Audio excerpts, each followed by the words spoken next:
Good morning, fifth grade. Here to talk to you about prepositional phrases bright and early. So on Tuesday, you started looking for prepositions, and you should have that list that was in the file on the class website. You're going to need that list. It will help you to memorize them. I'm not going to make you memorize them because there's no way I could quiz you on that remotely, but it will really help you find them. So a prepositional phrase is the preposition and the very next noun or pronoun. That's why we already did nouns and pronouns in third quarter, so hopefully you can find them. So from Tuesday, if you have your list out, if you remember the list, you should know in this first sentence, tell me about your vacation to Disney World. I think one of the sentences on the worksheet was something like that. Maybe tell me about your vacation to the Grand Canyon. So we know that's the preposition. If you're not sure, that's why you need to know the list. And then if you ask the question, what? Tell me about what? Your vacation. About your vacation is the whole prepositional phrase. Now we have a second prepositional phrase in this sentence. We have the word to. To what? To Disney World. There is no limit to the number of prepositional phrases that could be in a sentence. I mean, typically there's no more than 3 or 4. The ones that we're going to be starting with only have 1 or 2, but you could have prepositional phrases on and on and on, and it would not make it a run-on sentence because a run-on sentence is too many subjects and verbs. There will not be a verb in a prepositional phrase. So if you want to go through and cross out all the verbs like tell, there will not be a verb in a prepositional phrase. So now we have the next sentence. The ball rolled into the street. If you're looking at the list, you see into on the list.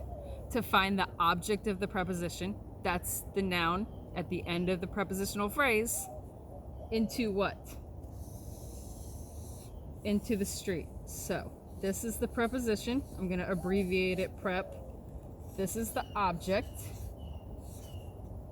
And the whole thing together is the prepositional phrase. In the IXL assignment today, it's going to be asking you, some of the questions are going to ask you for the preposition. So if this were the sentence on IXL, you would put into. Some of them are going to ask you for the object. You would put street. I know IXL, if you miss a question, it can drop you down a bunch of points. So make sure you're paying close attention to each question and whether it's asking you for the preposition or for the object. So going back, about would be the preposition. Vacation would be the object. To would be the preposition. Disney World, because that's one name, even though it's 2 worlds. Disney World will be the object. So like I said, you could have multiple prepositional phrases in a sentence. We could keep the sentence going. The ball rolled into the street, through the mud puddle, under the car, past the mailbox, and just keep going and going and going.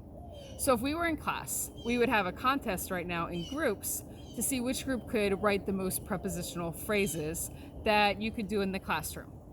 And each group would frantically, for like 2 minutes, write down as many prepositional phrases like beside the bookcase, under the desk, on the computer, so near the door. And I would give out candy. Can't do that. Can't hand you a lollipop through the video screen, unfortunately. But what I want you to do, this is going to be on the honor system. When you turn off this video, I want you to set a timer for 2 minutes and see how many prepositional phrases you can come up with that could be in your bedroom. You do not have to write the whole sentence. You don't have to say, I walked to the desk. All you need is the phrase, okay? So get out your list of prepositions and see how many different phrases you could come up with. I gave you a couple examples on the website. So something could be under your bed, could be one. In the closet could be one. Send me a picture of the list, text me one. If you have my number, email it to me and let me know how many different prepositional phrases you got, and I will announce the winner in our Fun Friday post for tomorrow. Thanks. Have a great day.